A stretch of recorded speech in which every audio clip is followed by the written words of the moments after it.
মুজাহিদদের বার্তায় রাতের ঘুমকে হারাম করে দিল। চোখে দেখে হলদে সর্ষে ফুল, অর্থাৎ বিপদ সংকেত। মুজাহিদরা পাহাড়ে বসেই নেতাজিদের সভার সমস্ত খবর পেয়ে গেল, কারণ ওয়্যারলেস সেটটি ওয়ান ছিল। আবার পাইলটের দ্বারা যখন ওয়্যারলেস করালেন, তখনও কমরেড রোগানের হুমকি ধমকি শুনতে পাচ্ছিলেন। এবার মাওলানা আব্দুস সাত্তার বলখি পাইলটদের লক্ষ্য করে বললেন,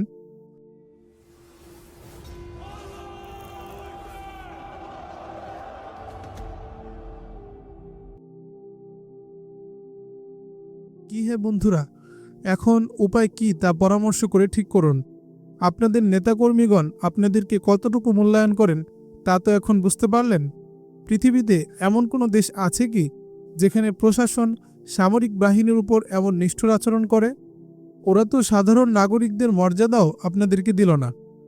আপনাদেরকে ছেড়ে দিলে যদি নিরাপদে থাকতে পারেন, তাহলে আমরা হত্যা না করে ছেড়ে দেব।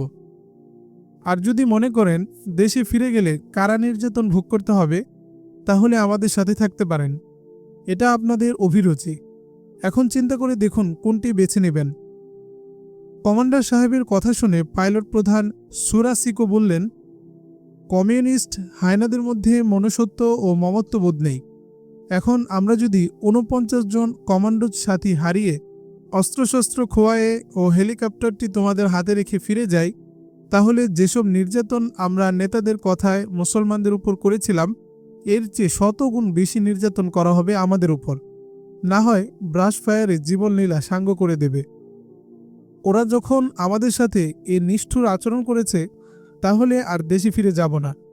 আপনারা যদি আশ্রয় দেন, তাহলে বলশিভিকদের বিরুদ্ধেই আপনাদের পক্ষ হয়ে লড়াই করে যাব। আমরা আপনাদেরকে পাইলট বানাবো এবং এমন কিছু কলাকৌশল শিখিয়ে দেব যা দ্বারা আপনারা অনেক উপকৃত হবেন। তাছাড়া আমাদের সাথে একজন কমান্ডোজ রয়েছেন, তিনিও আপনাদেরকে অনেক কলাকৌশল শেখাতে পারবেন। অতঃপর মাওলানা সাহেব তাদেরকে অভয় দিয়ে বললেন, এখন থেকে আপনারা আমাদের সম্মানিত মেহমান, নির্ভয়ে আমাদের সাথে অবস্থান করতে থাকুন। তারপর তাদের ধর্মীয় বিশ্বাস সম্পর্কে জানতে চাইলে বলল, আমরা আসলে মুসলমানই ছিলাম, তারপর আস্তে আস্তে কমিউনিস্ট হয়ে গেছি, তারপরও কিন্তু মুসলমানই দাবি করি। একথা শুনে কমান্ডার সাহেব বললেন, কমিউনিজমে বিশ্বাসী হলে সে আর মুসলমান থাকতে পারে না, সে ধর্মত্যাগী মুরতাদ। তাদেরকে হত্যা করা আমাদের ধর্মমতে ওয়াজিব। একথা শুনে তিনি বললেন, তাহলে এখন যদি আবার ঈমান আনি, তবে আমার উপর কি হুকুম হবে? কমান্ডার সাহেব উত্তরে বললেন, খালেস নিয়তে ঈমান আনলে তোমাদের রক্ত আমাদের জন্য হারাম হয়ে যাবে। একথা শুনে ওরা সবাই কালিমা পড়ে মুসলমান হয়ে গেলেন। মুজাহিদরা আনন্দে তাদেরকে ভাই হিসাবে বুকে জড়িয়ে বন্ধুর মতো পরিচয় দিলেন এবং অভয়বাণী শুনিয়ে দিলেন। সকলের মুখে হাসির ঝলক দেখা দিল। তকবীর ধ্বনিতে আকাশ বাতাস মুখরিত করে তুলল। মিস জামিলিনা ব্রন্স একদিন মস্কোর কারাগার পরিদর্শনে এলেন। সঙ্গে তার এক বান্ধবী মিস কেনি ডলি। পায়ে হিল শু, পরনে জিন্সের প্যান্ট, গায়ে মোটা গেঞ্জি, চোখে গগজ, মাথায় লেডিস ক্যাপ, পিঙ্গল বর্ণের দুজোড়া চোখ, দুজনের কপালের নিচে স্থাপিত। বিথান কেশগুচ্ছ বাতাসের সাথে খেলা করছে। পিছন দিক দিয়ে তাকালে অনেকেই মনে করবে ভার্সিটির ছাত্র। বিলল তাদের হাঁটার গতি, চঞ্চলা হরিণীর মতো চাহনি। কেউ দেখলে মনে করবে নাট্যমঞ্চের অভিনেত্রী। দু বান্ধবী কারাগারে প্রবেশের সাথে সাথে জেল কর্মকর্তাগণ তাদের অভ্যর্থনা জানাতে গেট পর্যন্ত এলেন। অন্য দিনের তুলনায় আজকের জেলখানার চেহারা পাল্টে গেছে, একদম অন্যরকম। একদিন আগেই আমাদের দ্বারা পরিষ্কার করিয়েছে সবগুলো সেল। আমরা ইন্তজার করতেছিলাম নতুন কোনো আইটেমের নির্যাতনের জন্য, কারণ এর আগেও কোনো নেতা জেল পরিদর্শনে আসলে তাদের সম্মুখে আমাদেরকে আনা হতো উলঙ্গ করে। এর মধ্যে নারীরাও বাদ পড়ত না। ছি, কত নোংরামি ও বিভৎস চিত্র! নেতাজিরা বসতেন তাদের নির্দিষ্ট স্থানে, তারপর চলত আমাদের উপর নতুন নতুন নির্যাতন। যে সমস্ত কর্মকর্তারা বেশি নির্যাতন করতে পারত, তাদেরকে নেতাজিরা পুরস্কৃত করতেন। তাই আমরা নতুন নির্যাতনের অপেক্ষায় ছিলাম। কিন্তু আজকের ব্যাপারটা দেখলাম তার উল্টো। আমাদেরকে ডাকা হয়নি নির্যাতন সেলে। দেখলাম নেতাজিরা দুজন মহিলাকে নিয়ে খুব ব্যস্ত। ঘুরে ঘুরে সবগুলো সেল দেখাচ্ছেন। কয়েকটি সেল পরিদর্শন করে এলেন আমাদের সেলে। দেখছেন কয়েদিদেরকে। আমার নিকট আসতেই মেহমানের চোখে আমার চোখ পড়ে গেল। যে দেখি এ তো সাইবেরিয়া সফরের সেই মেয়েটি যে আমার নিকট জীবন ভিক্ষা চেয়েছিল। এ তো সেই মেয়েটি যাকে আমি আজিম ভাই মনে করে বুকের কাছে টেনে নিয়েছিলাম। এ তো সেই মেয়েটি যে আমাকে নিরাপত্তার ওয়াদা দিয়েছিল। মিস জামিলিনাও আমাকে চিনতে কুসুর করেনি। অপলক নেত্রে আমার দিকে তাকিয়ে আছে, মায়াভরা চাহনি। অপাঙ্গে দৃষ্টি নিক্ষেপ করে আমার ডান হাতের দিকে তাকিয়ে দেখছিল। তখনও আমার হাতে পট্টি বাঁধা ছিল। তার চোখ দুটি ছলছল করছিল। এতক্ষণ উভয়ই যেন ভাবসাগরে সাঁতার কেটে নীরব ভাষায় কথা হচ্ছিল। এবার আমি কিছু বলার আগেই তার জবান খুলে গেল এবং জিজ্ঞাসা করল, ভাই আব্দুল্লাহ, আপনার এ অবস্থা কেন? মেয়েটি আমাকে নাম ধরে ডাকার কারণে সবাই বুঝে নিল সে আমার পূর্ব পরিচিতা। তাই সবাই আমাদের দিকে বিস্ফারিত নয়নে তাকিয়ে দেখছিলেন।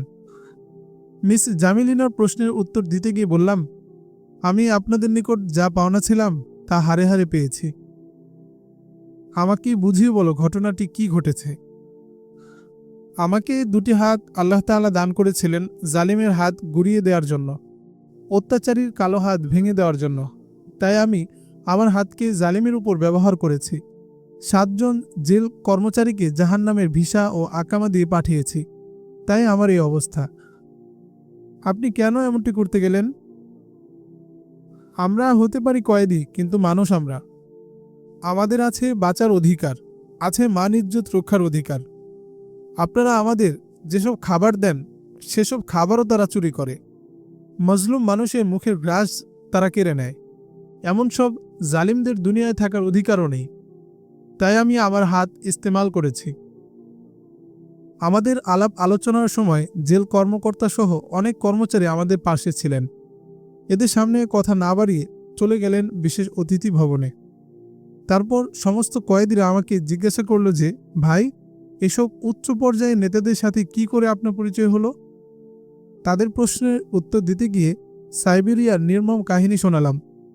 তা শুনে বিস্মিত হলেন এবং আফসোস করতেছিলেন। একটু পরে একজন লোক এসে আমাকে গেস্ট হাউসে নিয়ে গেলেন। সেখানে গিয়ে দেখি কেক, বিস্কুট, ফলমূল সহ বিভিন্ন ধরনের সুস্বাদু খাবার ও নেশা জাতীয় পানীয় নিয়ে ওনারা আমার জন্য অপেক্ষা করছেন। আমি যাওয়ার সাথে সাথে পার্শ্বে বসিয়ে নাস্তা করলেন। আমিও তাদের সাথে খানায় শরিক হলাম। উক্ত রুমে আমরা 3 জন ছাড়া আর কেউ ছিল না। আমি মনে মনে একটু ভয় করতেছিলাম। নাস্তা খাওয়ার শেষে একটি বোতলের ছিপি খুলে আমার সামনে ধরলেন। আমি চেহারা বিকৃত করে বললাম, আপা, আমার তো মদ পানের অভ্যাস নেই। কারণ আমাদের ধর্মমতে নেশাজাতীয় পানীয় পান করা হারাম, অর্থাৎ একেবারে নিষিদ্ধ। কারণ এতে মস্তিষ্কের মধ্যে বিকৃতি আসে, হিতাহিত জ্ঞান থাকে না, বুদ্ধি বিলুপ্ত হয়। এ সময় তার দ্বারা ভালো কোনো কাজের আশা করা যায় না। এমনকি মা, বেটা ও ভাই বোনের পার্থক্য পর্যন্ত বুঝতে পারে না। এ ধরনের অসভ্যপনা ইসলামে নেই। ইসলাম মানবতার ধর্ম, ইসলাম শান্তির ধর্ম। ইসলাম যদি শান্তির ধর্ম হয়ে থাকে তাহলে তোমরা যুদ্ধ করো কেন? আমরা যুদ্ধ করি শান্তি প্রতিষ্ঠারই জন্য, ইনসাফ কায়েম করার জন্য, মৌলিক অধিকার আদায়ের জন্য। আমরা যুদ্ধ করি শোষণ, নিপীড়ন, নির্যাতন বন্ধ করার জন্য, বঞ্চিতদের অধিকার আদায় করার জন্য, বাক স্বাধীনতা ও ধর্মীয় স্বাধীনতা আদায়ের জন্য। তাছাড়া সবচেয়ে বড় কথা হলো জিহাদ করা আল্লাহর হুকুম, সমস্ত কুফরি ফিতনা মূলোৎপাটন করে ইসলামকে বিজয়ী করতে। ও, তাহলে ক্রুসেড, তাই না? না, ক্রুসেড নয়, বরং জিহাদ। যাক, তোমার নিকট থেকে অনেক কিছু জানতে পারলাম। ইসলাম যে শ্রেষ্ঠ ধর্ম, সত্য ধর্ম, মানবতার ধর্ম তা ঠিক। সাইবেরিয়া সফরে যাওয়ার পর আমার বিশ্বাস হয়েছে যে এটা আল্লাহর মনোনীত ধর্ম, সকল ধর্মের সেরা ধর্ম। তোমাদের ধর্মে খুঁজে পাওয়া যায় পবিত্রতা ও শারাফত, আর আমাদের ধর্মে বর্বরতা, হীন মানসিকতা, অভদ্রতা, পরশ্রী কাতরতা, মূর্খতা, লৌকিকতা, কৃত্রিমতা, হঠকারিতা, আরও কত সব জঞ্জাল। না আপা, আমি আপনার ধর্মকে এত কিছু বলি না। আমাদের মাঝে ও আপনাদের মাঝে বেশ কম এতটুকু যে আপনারা তৃত্ববাদী অর্থাৎ ৩ খোদায় বিশ্বাসী, আর আমরা একত্ববাদী অর্থাৎ এক খোদায় বিশ্বাসী। ধর্ম বিশ্বাস যাই হোক না কেন, মূলত আমরা সবাই মানুষ। সকলের হাসি কান্না সুখ দুঃখ আরাম আয়েশ একই ধরনের। কেন আমাদের উপাসনালয় আপনাদের আস্থা বলে ও ক্লাবে পরিণত হবে? কেন আপনাদের হাতে আমার মা বোনেরা লাঞ্ছিত হবে? কেন আমাদের স্বাধিকার ও বাক স্বাধীনতা হরণ করা হবে? কেন আপনাদের দ্বারা আমাদের দোকানপাট ও বাড়িঘর লুণ্ঠিত হবে? কেন আপনারা আমাদের বাড়িঘর জ্বালিয়ে দিয়ে ভিটেমাটি থেকে উৎখাত করছেন? কেন আমাদেরকে আমাদের ধর্মীয় অনুশাসন মানতে বাধা প্রদান করেন? কেন আমাদের ইচ্ছার বাইরে আমাদের ঘাড়ে কমিউনিজম শাসন চালিয়ে দিচ্ছেন? যে মানুষকে তার মায়েরা স্বাধীন হিসেবে প্রসব করেছে, সে মানুষকে কেন আপনারা গোলাম বানিয়ে রাখতে চান? এ ধরনের হাজার প্রশ্নের জবাব কি দিবেন আপা? ভাই, আপনার প্রশ্নের জবাব দেওয়া আমি কেন, কোনো নেতা নেত্রীর পক্ষে সম্ভব নয়। সত্য কথা বলতে কি, আমরা যে মতবাদ কমিউনিজম নিয়ে এগিয়ে যাচ্ছি এটা আসলে মানবতা বিরোধী। তারপরেও চাচ্ছি ধনী গরিবকে এক সারিতে আনতে। এতে আমরা ৮০% সফল হয়েছি। বল প্রয়োগের মাধ্যমে নয় তো? সবাই যে হাসি খুশিভাবে মেনে নিয়েছে তা নয়, কিছু বল প্রয়োগও করতে হচ্ছে। ৮০% যে আপনারা সফল হয়েছেন তা সত্য, তবে হিসাবটা মনে হয় এভাবে হবে: গরিবদেরকে ধনী বানানোর স্বপ্ন দেখিয়ে শ্রমিকদেরকে মালিকানার প্রলোভন দেখিয়ে হাত করেছেন, আর কৃষকদেরকেও দেখিয়েছেন বিরাট লোভ। অর্থাৎ কৃষক শ্রমিক আর গরিব মিলিয়ে দেশের ৫০% লোক আপনাদের পেছনে এসে গেছে, আর ১০% লোককে প্রশিক্ষণ দিয়ে আপনারা শক্তিশালী এক বাহিনীতে পরিণত করেছেন। তারপর চলল নির্যাতন, পরে জোর খাটিয়ে আনছেন ১০%, আর ভয়ে আসছে ১০%। এভাবে মোট ৮০% জনগণকে আপনারা পেয়ে গেছেন, বাকি রইল ২০%। এই ২০%কে যে কোনো মূল্যে পদোন্নত করার জন্য নির্যাতনের পথ বেছে নিয়েছেন। আপনারা নির্যাতনের এমন কোনো আইটেম নেই যা তাদের উপর পরীক্ষা করা হয়নি। এই ২০%-এর মধ্যে আলেম ওলামা সহ ১০%কে করেছেন হত্যা, আর ৫%কে করেছেন ভিটা বাড়ি থেকে বঞ্চিত। তারা নিরুপায় হয়ে দেশ ত্যাগ করতে বাধ্য হয়েছে, আর ৪%কে ঢুকিয়েছেন জেলখানায়, আর ১% আপনাদের ঘুম হারাম করে দিয়েছে, অর্থাৎ জিহাদ করছে। এ হলো আপনাদের বিপ্লবের কুৎসিত চিত্র। আমার এই জরিপ রিপোর্টে সম্পাদনা যদি আপনি নিজে করতেন তাহলে খুব খুশি হতাম। আপনার রিপোর্টে লাল কালি নির্দেশ করবে এমন কেউ নেই, তবে সর্বশেষ ভাগের উপর আমার একটু সন্দেহ রয়েছে, তা দূর করে দিলে ভালো হতো। কোনটির উপর আপনার সন্দেহ তা বলুন তো শুনি। ১%-এর উপর, অর্থাৎ মুজাহিদদের উপর। বলুন কি ধরনের সন্দেহ আপনার? আপনি বলছেন মাত্র ১% লোক জিহাদ করছে। এ হিসাবে বোঝা যায় মুজাহিদদের শক্তি ১%, আর আমাদের শক্তি ৮০%। ১% শক্তি নিয়ে ৮০% শক্তির ঘুম হারাম করে দেওয়ার যৌক্তিকতা নেই। নিশ্চয়ই আপনার এ জরিপের উপর আমার যথেষ্ট সন্দেহ রয়েছে। এত কঠোর নিরাপত্তা ও দমন নীতির পরও মুজাহিদরা লয়প্রাপ্ত হয়নি। দেশময় চলছে তাদের তৎপরতা। এই তো মাত্র কিছুদিন আগে একদল সশস্ত্র অশ্বারোহী মুজাহিদ শিয়ান মরুভূমি পেরিয়ে যাচ্ছিল, তাও রাতের আধারে নয়, দিবালোকে। তখন আমাদের আর্টিলারি প্রধান তাদের অগ্রযাত্রা বাধা দেওয়ার জন্যে তাদের পিছু পাঠিয়ে দেন ট্যাঙ্ক বহর। মুজাহিদরা তাদের উপর উল্টো আক্রমণ করে সব কজনকে হত্যা করে তাদের অস্ত্রশস্ত্র ও গোলাবারুদ সহ ট্যাঙ্কের ভিতর যা কিছু ছিল সব ছিনিয়ে নিয়ে গেছে। ভাগ্যিস ট্যাঙ্কের কোনো যন্ত্রপাতি নষ্ট করেনি। এর ৩ দিন পর আরেক বিশাল ট্যাঙ্ক বাহিনী পাঠিয়ে ওগুলোকে উদ্ধার করে। তবে এর প্রতিশোধ নেওয়া হয়েছে এর কিছুদিন পর ৩৪ জন মুজাহিদ হত্যা করে। সে সময়ও এরা শিয়ান মরুভূমি পাড়ি দিয়ে মারবানিয়া পর্বতমালার দিকে যাচ্ছিল। এ হামলায় যদিও আমরা বিজয় অর্জন করেছি, কিন্তু মাসুল দিতে হচ্ছে প্রচুর।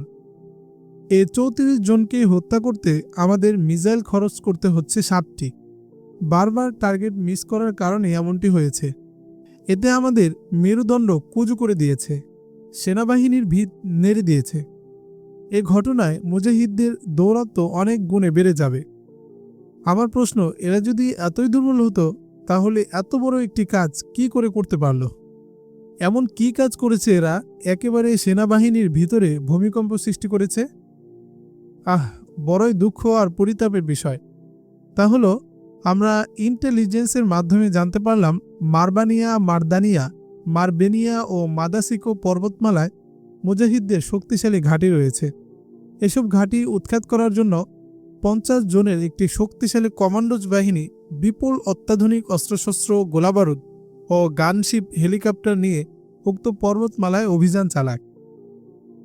এই অভিযানে মুজাহিদরা 50 জন কমান্ডোজ, 3 জন পাইলট ও একটি হেলিকপ্টার আটক করেছে এবং 2 ঘন্টা সময় বেঁধে দিয়েছে। এর মধ্যে জেলখানায় মুজাহিদ সহ যত মুসলমান বন্দী আছে তাদেরকে ছেড়ে দেওয়ার জন্য, অন্যথায় জিম্মিদেরকে হত্যা করবে এবং হেলিকপ্টার নিয়ে সামরিক স্থাপনার উপর প্রচণ্ড আঘাত হানবে। আমরা পরামর্শ করে জিম্মিদের মেরে ফেলার সিদ্ধান্তই গ্রহণ করেছি। এই সংবাদে সারা দেশে একটি চাপা অস্থিরতা বিরাজ করছে। সেনাবাহিনীর মনোবল ভেঙে চৌচির হয়ে গেছে। সামনে মুজাহিদদের বিরুদ্ধে অ্যাকশনে কেউ যেতে চাবে না। দেখো তো কত বড় বিপদ হয়ে দাঁড়িয়েছে। আমার এবং সশস্ত্র বাহিনীর সর্বাধিনায়কের ইচ্ছা ছিল উদ্ধারকর্মী পাঠাতে, কিন্তু কমরেড রোগেনের চিন্তার সাথে আমাদের চিন্তার মিল হয়নি বিধায় আমাদের চিন্তায় ছায় ঢাকা পড়েছে। আর সর্বাধিনায়কের চাকরিই চলে গেছে, সে এখন কারাগারে বন্দী। এসব আচরণ খুবই মর্মান্তিক ও দুঃখজনক। সে মুখে প্রকাশ করছে দুঃখজনক, কিন্তু চেহারায় তা প্রকাশ পাচ্ছে না। ওর বান্ধবীটি একবার আমার দিকে আবার জামিলিনার দিকে তাকিয়ে কথা গিলছিল। সে আরও বলল, আমার মনে আসছে 5ম শ্রেণীর ফাইনাল পরীক্ষাতে একটি প্রশ্ন আসছিল, পরী ও বনমানুষের দেশ কোনটি তা বুঝিয়ে লিখো। এতে নম্বর ছিল 10টি। আমি উত্তর লিখেছিলাম, পরীদের দেশ মারবানিয়া ও মাদাসিকো, আর বনমানুষের দেশ হল মারদানিয়া। এই উত্তর লেখায় আমাকে 9 নম্বর দিয়েছিলেন। এখন আমার প্রশ্ন হলো, এমন দেওদানবের দেশে মুজাহিদরা কিভাবে এত বড় ঘাঁটি তৈরি করে থাকতেছে? যান্ত্রিক শক্তি ছাড়া নিশ্চয়ই তাদের মধ্যে আরও কিছু শক্তি আছে যা ধরাছোঁয়া বা অনুধাবন করার বাইরে। মিস জামিলিনার কথা শুনে আমার একিন হয়ে গেল যে কাবুলের মুজাহিদরা মারবানিয়া গিয়ে পৌঁছেছে। দীর্ঘদিন যাবৎ আমি এই আশঙ্কায় ছিলাম যে মাওলানা আব্দুস সাত্তার বলখি তার বাহিনী নিয়ে সেখানে পৌঁছতে পারছেন কিনা। মেয়েটির সংবাদ শুনে চিন্তামুক্ত হলাম এবং আল্লাহর কৃতজ্ঞতা প্রকাশ করলাম। তারপর মেয়েটির চিন্তাকে আরও একটু শক্তিশালী করে দিলাম এই বলে যে, মুজাহিদদের মধ্যে বাড়তি যে শক্তিটি নিয়ে আপনি ভাবছেন তা হলো ইমানি শক্তি, যে শক্তি সমস্ত শক্তির ঊর্ধ্বে, যে শক্তির মোকাবেলায় অন্য কোনো শক্তি কাজ করে না। সে বলল, আমি অঙ্গীকার করছি এখন থেকে আমি ইমানি শক্তির পক্ষে কাজ করব, বাকি আলাপ হবে পরে। আমি জিজ্ঞাসা করলাম, এ আপার তো কোনো পরিচয় দিলেন না, এখন বিদায় হয়ে যাচ্ছেন? উত্তরে সে বলল, এ হলো আমার অন্তরঙ্গ বান্ধবী, নাম মিস কেনি ডলি। আমরা একসাথেই থাকি, তবে ফরাক এতটুকু, আমি বিজ্ঞান নিয়ে গবেষণা করি আর করি রাজনীতি, আর আমার বান্ধবী মস্কোর সবচেয়ে বড় অর্থশালী ব্যক্তি, যার মাসিক আয় $70,000। সে হোটেল গার্ডেনের মালিক। পর্যটন এলাকায় এর চেয়ে অত্যাধুনিক ও বড় হোটেল আর নেই। দেশ বিদেশে বিত্তশালীরা উক্ত হোটেলে মাসে 2-1 বার না এসে থাকতে পারে না। আমাদের মুক্তিদাতা মিস্টার লেনিনও এখানে আসেন, আর কেনি ডলির সাথে রয়েছে তার ব্যক্তিগত খাতির। এতটুকু বলে তারা আমাকে বিদায় দিয়ে দিল। আমি চলে এলাম আমার সেলে। আমি চলে আসার কিছুক্ষণ পর দুজনেই জেলখানা ত্যাগ করল। মাওলানা আব্দুস সাত্তার বলখি সাহেব কমান্ডার মাওলানা আলাউদ্দিন শারাফি ও জয়নাল আবিদিন হক্কানিকে ডেকে বললেন, 4 জন জিম্মিকে আপনাদের তত্ত্বাবধানে রাখবেন। তাদের প্রতি সদা সর্বদা সতর্ক নজর রাখবেন, নিরস্ত্র রাখবেন, ইমানের শিক্ষা দিবেন, তাদের সাথে উত্তম ব্যবহার করবেন, তাদের আরামায়েশের দিকে লক্ষ্য রাখবেন। ভালোবাসার দ্বারা তাদের অন্তর জয় করে তাদের হৃদয়ে স্থায়ী আসন গেড়ে বসবেন। মাওলানার কথা শেষ হলে কমান্ডার আলায়েভ বললেন, হজরত, আপনার সবগুলো কথা ঠিক আছে, তবে প্রথম কথার উপর আমার পরামর্শ হলো 4 জন জিম্মিকে 4 জন মুজাহিদের হাওলা করে দেন। এতে তাদের শক্তি খর্ব হবে, পরামর্শ করে কিছু অঘটন ঘটাতে পারবে না। আরেক ফায়দা হলো 4 জনের ভালোবাসা গড়ে উঠবে 4 জনের সাথে। এভাবে কিছুদিন রাখার পর তাদের প্রতি আমাদের একটা সুনির্দিষ্ট ধারণা হয়ে যাবে। তারপর আমরা তাদের একসাথে থাকতে দেব। তাছাড়া বাকি যে পরামর্শগুলো দিয়েছেন তা সবই ঠিক ও যথার্থ। এর উপর আমল করতে হবে পুরোপুরি। এখন চিন্তা করে একটা ফয়সালা দিয়ে দেন। মাওলানা সাহেবের অন্তরে কমান্ডার আলায়েফের কথাগুলো গেঁথে গেল। তাই তিনি মাওলানা আলাউদ্দিন শরাফি, জয়নাল আবেদিন হক্কানি, কমান্ডার আলায়েফ ও ফাগু দায়েফের উপর জিম্মিদের দেখাশোনার দায়িত্ব দিলেন। ওরা সবাই নিষ্ঠার সাথে তাদের দায়িত্ব পালন করতে লাগলেন। তাদের অমায়িক আচরণ ব্যবহার দেখে অল্প দিনের মধ্যেই জিম্মিরা মুজাহিদদের অন্তরঙ্গ বন্ধু হয়ে গেল। পাইলট হেলিকপ্টার ও তার অবতরণের স্থানটিকে ডালপালা ও লতাপাতা দিয়ে ঢেকে দেওয়ার নির্দেশ দিলেন, কারণ উপর থেকে যেন গোয়েন্দারা হেলিকপ্টার হিসেবে দূরবীনে কেস করতে না পারে। হুকুমের সাথে সাথে মুজাহিদরা সবুজ ডালপালা কেটে তাতে এমনভাবে বিছিয়ে দিলেন যেন এটা একটি জঙ্গল। এবার চলল পাইলট প্রশিক্ষণ। হেলিকপ্টারের ভিতরে বসে বসে ইঞ্জিন সংক্রান্ত বিষয়ের উপর নিয়মিত ক্লাস চলছে। মুজাহিদরা এবার খুশিতে বাকবাকুম। যে প্রশিক্ষণ নেওয়ার সুযোগ হতো বিমান বাহিনীতে ভর্তি হয়ে, আজ গনিমতের হেলিকপ্টারে বসে সে শিক্ষা নিচ্ছে। ক্ষণে ক্ষণে আদায় করছেন আল্লাহর কৃতজ্ঞতা। কিছুদিনের মধ্যেই যান্ত্রিক বিষয়ে বেশ জ্ঞান আহরণ করলেন মুজাহিদরা। এখন সবাই মুক্ত আকাশে পাখির মতো ডানা মেলে বিচরণ করতে চায়। কমান্ডার আব্দুস সাত্তার বলখি একদিন পাইলটকে ডেকে বললেন যে, আপনি তো অত্যন্ত দরদ আর মহাব্বতের সাথে সাথীদেরকে হেলিকপ্টারের ইঞ্জিনের প্রশিক্ষণ দিয়েছেন, তাই জানাই আন্তরিক মোবারকবাদ। এখন আকাশ ভ্রমণে যদি বের না হওয়া যায় তবে তো সবই বিফলে যাবে। এ নিয়ে কি চিন্তা করা যায়? উত্তরে পাইলট বলল, স্যার, আপনার কথা তো ঠিক, কিন্তু সমস্যাও কম নয়। কারণ সবচেয়ে বড় সমস্যা হলো জ্বালানি সংকট। হেলিকপ্টারে যে পরিমাণ তেল আছে তা দিয়ে সামান্য সময় বিচরণ করা যাবে, তারপর তেল পাবো কোথায় তা নিয়ে ভাবছি। তবে যে পরিমাণ তেল আছে তা দিয়ে আগামীকাল আকাশে ওড়ার চিন্তা করছি। জ্বালানি যতটুকু আছে তা দিয়ে কাজ আরম্ভ করুন, তারপর যা হওয়ার তাই হবে। কমান্ডারের পরামর্শ মতো পরদিন 3 জন মুজাহিদ নিয়ে হেলিকপ্টারটি উন্মুক্ত আকাশে উড়াল দিল। এবার তাদের আনন্দ দেখে কে? মুজাহিদরা বেশি বেশি আল্লাহর শুকর আদায় করতে লাগলো। হেলিকপ্টার নিয়ে শুধু পাহাড়ের মাথার উপর দিয়ে চক্কর দিতে লাগলো। এভাবে অল্প অল্প করে কিছুদিন ওড়ার পর জ্বালানি সংকট দেখা দিলে পাইলট বললেন, জীবনের ঝুঁকি নিয়ে জ্বালানি সংগ্রহের চেষ্টা করা যেতে পারে। মাওলানা জিজ্ঞাসা করলেন, কিভাবে, কোথা থেকে জ্বালানি সংগ্রহ করতে চাচ্ছেন? পাইলট উত্তর দিলেন, আমাদের একদম নিকটতম দেশ হলো কিরগিজিয়া। আমরা যে পর্বতে অবস্থান করছি এর সোজা পূর্ব দিকে 2-3টি পর্বতের পরেই দেশটি অবস্থিত। সেখান থেকে আমি অনেকবারই জ্বালানি নিয়েছি। কিরগিজিয়া শহরের উত্তরে রয়েছে ফ্রাঞ্জে নগরী, সেখান থেকেও জ্বালানি নিয়েছি। তবে টাকা পয়সা, যদি ভাগ্য ভালো থাকে তবে টাকা নাও লাগতে পারে, আর যদি ভাগ্য খারাপ হয়ে যায় তাহলে হেলিকপ্টার সহ আটক হতে হবে। তবে একটি বুদ্ধি খাটিয়ে দেখতে পারি কোনো সুরাহা করা যায় কিনা। সে বুদ্ধিটা কি ধরনের হতে পারে তা কি শোনা যাবে? বুদ্ধিটা হলো, আমি হেলিকপ্টার নিয়ে আকাশে উড়ে যাব, তারপর আমাদের সর্বাধিনায়কের নিকট ওয়্যারলেসে বলবো যে, স্যার, আমরা মুজাহিদদের নিকট থেকে আটক হেলিকপ্টারটি উদ্ধার করেছি। এখন আমরা কিরগিজিয়ার আকাশে উঠতেছি। জ্বালানি সংকটের কারণে আসতে পারছি না। আপনি যদি কিরগিজিয়াকে জ্বালানি দেওয়ার জন্য বলে দেন তাহলে অন্য সময়ের মতো জ্বালানি নিয়ে ফিরে আসতে পারবো। একবার হয়তো এইভাবে আমরা সাকসেস হতে পারি, পরবর্তীতে তা আর সম্ভব হবে না। পাইলটের কথা শুনে মাওলানা বললেন, ঠিক আছে, একবারও যদি হয় তবে হোক, আপনি সে ব্যবস্থা করেন। পরদিন সকাল 9টায় আহারাদি সেরে মাওলানা বলখি ও কমান্ডার আলায়েফ আর 2 জন পাইলট সহ কিরগিজিয়া যাওয়ার জন্য প্রস্তুত হলেন। সবাই রাশিয়ান কমান্ডোজ পোশাক পরে আর 2টি গ্রেনেড নিয়ে হেলিকপ্টারে উঠে বসলেন। ওঠার পূর্ব মুহূর্তে 2 রাকাত নামাজ আদায় করে আল্লাহর দরবারে কামিয়াবির জন্য দোয়া করলেন। রেখে যাওয়া সাথীরাও কেঁদে কেঁদে তাদেরকে আল্লাহর কুদরতি হাতে সঁপে দিলেন। হেলিকপ্টার তার চিরাচরিত অভ্যাস অনুযায়ী গগন ফাটা চিৎকার আরম্ভ করে দিল। তার কণ্ঠস্বর তীব্র হতে হতে এক প্রলয়ঙ্কারী আওয়াজের রূপ ধারণ করল। তার পশ্চাৎ দিক দিয়ে জাহান্নামের লেলিহান নির্গত করতে লাগল এবং ধূলিবালি উড়িয়ে সাইমুম ঝড়ের সৃষ্টি করে আস্তে করে উপরে উঠে গেল।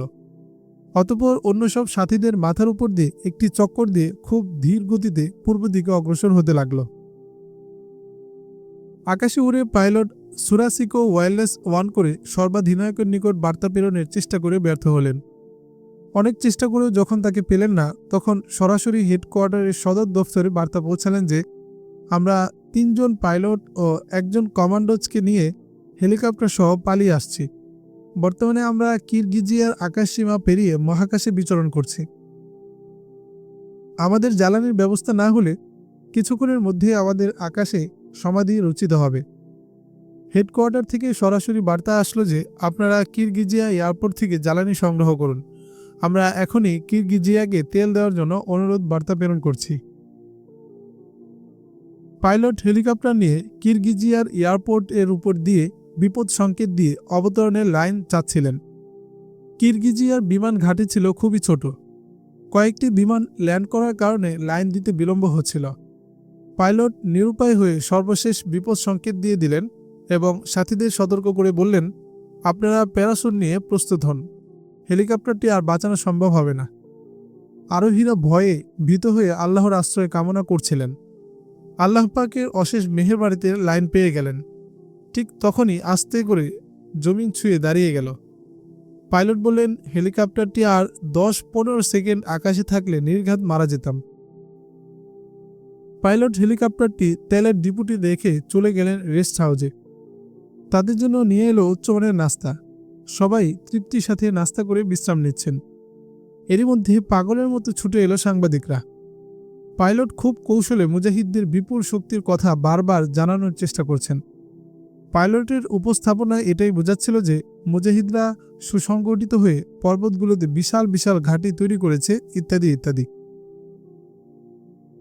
এদিকে মস্কো বেতার থেকে একটু পরপরই বিশেষ বুলেটিন প্রচার করছে যে মারবানিয়া ও আশপাশের সমস্ত মুজাহিদ ঘাঁটি সমূলে ধ্বংস করে পাইলট সুরাসিকো জিম্মিদেরকে ও কাপ্টার নিয়ে কিরগিজিয়া বন্দরে পৌঁছেছেন। জ্বালানি সংগ্রহ করে কিছু সময়ের মধ্যে মস্কো এসে পৌঁছাবে। এই সংবাদের পরপরই শকুনের মতো দলে দলে মস্কোর এয়ারপোর্টে আসতে লাগলো সাংবাদিকদের দল। তাদের স্বাগত জানাতে সেনানিবাস সুসজ্জিত করলেন। বড় বড় নেতাগণও হাজির হতে লাগলেন সেনানিবাসে। শুনলেন তাদের থেকে মুক্তির ঘটনাবলী।